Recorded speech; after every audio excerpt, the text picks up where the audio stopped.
আপনারা দেখছেন নিউজ বাংলা। আমফানে 250 কোটি টাকার দুর্নীতির অভিযোগ অভিষেক জাহাঙ্গীর শঙ্কর নস্করদের বিরুদ্ধে।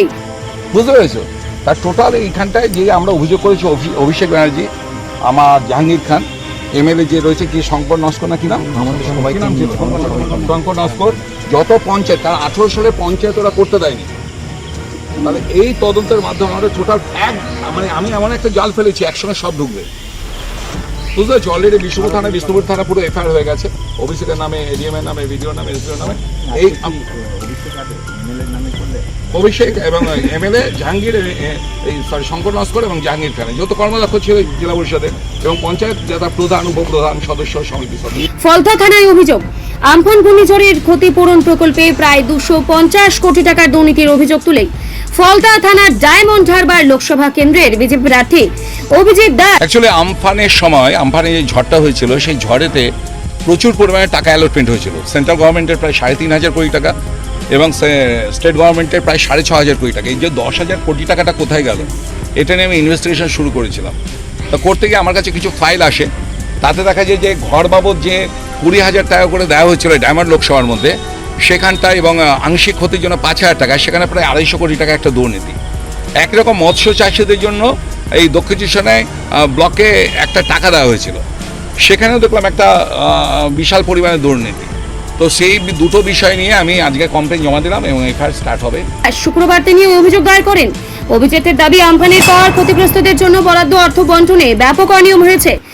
না, আপনাকে আমি দেখাতে পারি যে কিভাবে হয়েছে। এইটা আপনার যেমন ধরুন, এই টোটাল ফলতাতে আমি আজকে কমপ্লেন জমা দিয়ে গেছি।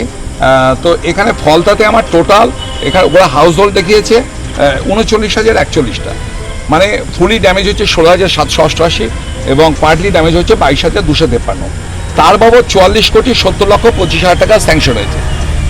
এবার প্রত্যেকটা রেকমেন্ডেড বাই অভিষেক ব্যানার্জি, দেখতে পাচ্ছেন অভিষেক ব্যানার্জির নাম দেখা যাচ্ছে, প্রত্যেকটা রেকমেন্ডেড বাই অভিষেক ব্যানার্জি। তার অভিযোগ, শুধুমাত্র ফলতা বিধানসভা এলাকাতে আবাস প্রকল্পে প্রায় 45 কোটি টাকা এবং মৎস্যজীবীদের ক্ষতিপূরণ বাবদ প্রায় 11 কোটি টাকা দুর্নীতি হয়েছে। তিনি আর অভিযোগ করেন, আবাসন প্রকল্পের উপভোক্তাদের তালিকায় বহু নামের পাশে একটি মোবাইল নম্বর ব্যবহার করা হয়েছে।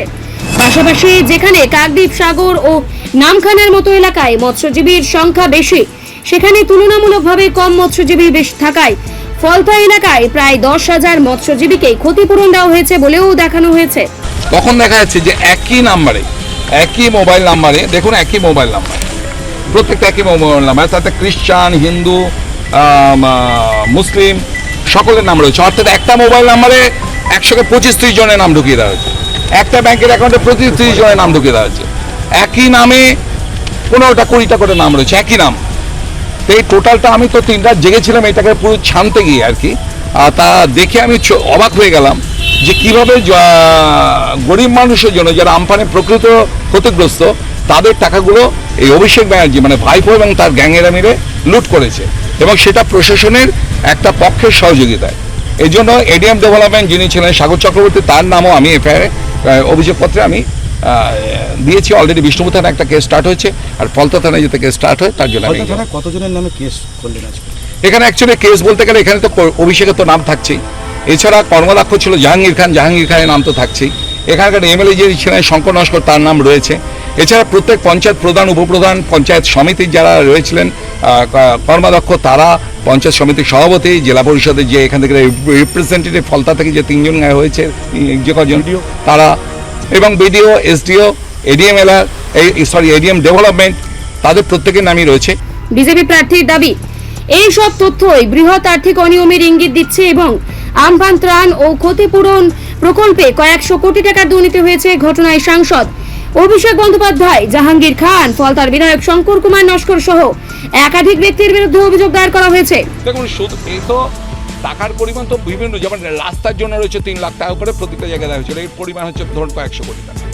তো আমি শুধু ধরেছি ঘরটা এবং ফিশারিজটা, মানে ফিশারম্যানদের জন্য যে অ্যালটমেন্ট হচ্ছে সেইটা।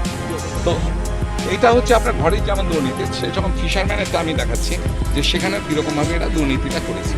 ফিশারম্যানে আপনার যে মেইন ক্ষতিগ্রস্ত হচ্ছে আপনার হচ্ছে এটা আপনার কাকদ্বীপ, নামখানা, সাগর, যেগুলো উপকূলবর্তী এগুলো ব্লকগুলো, সেখানে দেখা যাচ্ছে যে সাগরে দেয় মাত্র আপনার জাল যেটা নেট দেওয়া হচ্ছে 90টা, নামখানা যেখানে সব থেকে মৎস্যচাষী বেশি সেখানে মাত্র দেওয়া হচ্ছে 3000টা, কাকদ্বীপে যেখানে রয়েছে মৎস্যচাষী সেখানে রয়েছে 814টা, আর আপনার ফলতাতে হচ্ছে 10,000 নাকি নেট দেওয়া হয়েছে।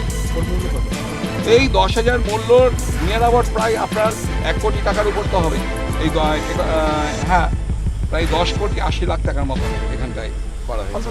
এবং সবচেয়ে বড় কথা যে 10,000 নেট দেওয়া হচ্ছে, অথচ নৌকা ড্যামেজ নৌকার পরিমাণ কত দেখানো হয়েছে? মাত্র 60 প্লাস 20, অর্থাৎ যারা ফুলি ড্যামেজ হচ্ছে তাদেরকে দেওয়া হচ্ছে 3 লক্ষ টাকা করে, আর যারা আংশিক হচ্ছে তাদেরকে 2 লক্ষ টাকা করে। তো সেখানে হচ্ছে 60টা মোট 80টা নৌকা দেখানো হচ্ছে। সে যদি 80টা নৌকা হয়, আমফানে ক্ষতিগ্রস্ত হয়, তা 10,000 জাল তার জন্য নেট তাদেরকে দেওয়া হবে। Bureau report, news Bangla. সেখানে ফলতাই তোমার জাল দিয়েছে, মানে নেট দেওয়া হয়েছে ফলতাতে 10,000, মানে মাছের জাল। ভালো করে বলছি, যেখানে আমফান এফেক্টেড এরিয়া সেখানে দিচ্ছে 10,000। আচ্ছা, শুনবে তো। এবং নৌকার পরিমাণ কত? নৌকার পরিমাণ হচ্ছে 80টা, ফলতা 10,000 এবং নৌকার পরিমাণ হচ্ছে টোটাল 80খানা।